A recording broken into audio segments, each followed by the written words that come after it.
Welcome to the Danger Update.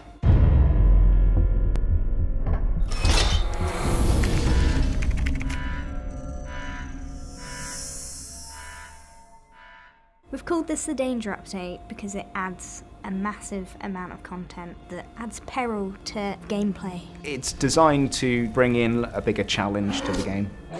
This Danger Update introduces a new mechanic called shelter breaching. Now people don't just knock on the door of your shelter, they try and break in. To steal food, water, petrol, they may even harm your family. In order to counteract this, you can build traps to stop people getting into your shelter. And we've also changed the doors. They no longer are the big metal chunky doors that you have at the moment. We've now downgraded them to wooden doors, and you have to upgrade them yourself. Each upgrade will bring with it a longer time that it takes to break through, so it gives you more time to prepare for a breach. You can also add hiding spots to your shelter so that you can ensure that your inhabitants are safe.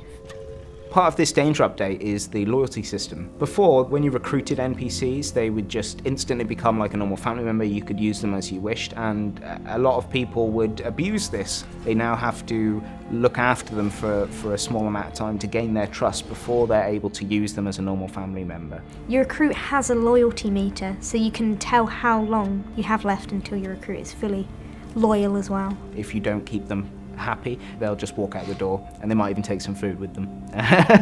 they can be like that. When they leave, their personality will dictate what they do. So you might have a passive personality, and he might, when he's leaving, just damage one of your filters as he's leaving because it's on the surface and he doesn't have to really deal with you. It's not kind of up front. Whereas if you have an aggressive person, they might just steal your food because they don't really care about you, and they're just like, yeah, give me your food, and they just run off with it. So the personalities really help us to decide how they react in different situations. With the personalities, we have psychopaths. Any recruit can be a psychopath.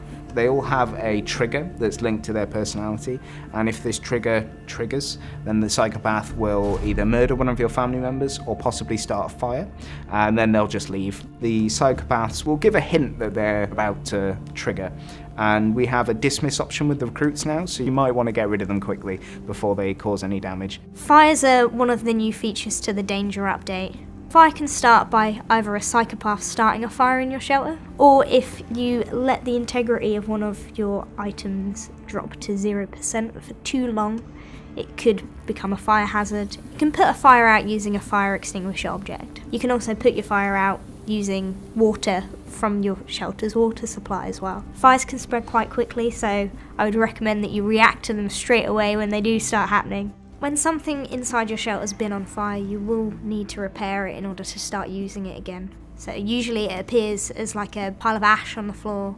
In this update, we've introduced faction zones. Factions are unique people that you discover on the map that have grouped together basically and create a faction. They'll have their own types of clothing, their own dialogue, and most of them will act quite aggressively towards you.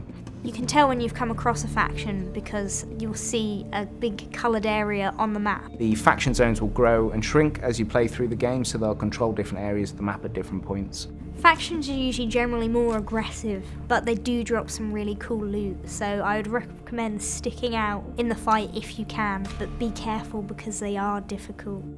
Another layer of danger being added with this Danger Update is the introduction of an oxygen level to the shelter. So now on your resources tab, you'll have an oxygen level which will drop if you have too many people in the shelter, and eventually the people in the shelter will suffocate. You'll have to upgrade your oxygen filter if you want to recruit more people into your shelter. We tried to be as realistic as we can when we implement mechanics and with the game in general, and something that was fed back to us by the community was that the radiation that we'd emulated in the game wasn't exactly realistic. We've taken the constant radiation effect away, and instead now radiation only becomes active when there's a dust storm. So if you didn't have a hazmat suit available, then it's not to worry that you might get radiation poisoning if you're caught out in that storm.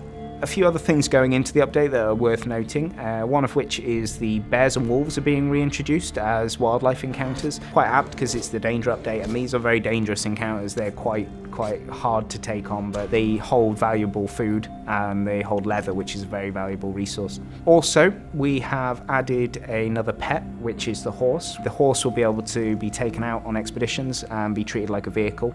You'll be able to carry stuff if you make a saddlebag for him, and he's a really, really useful pet, which we think will be a community favourite once he's released. I do feel that just introducing all of these different danger elements has been really good to the game. It's added a big chunk to the game that was missing, in my opinion.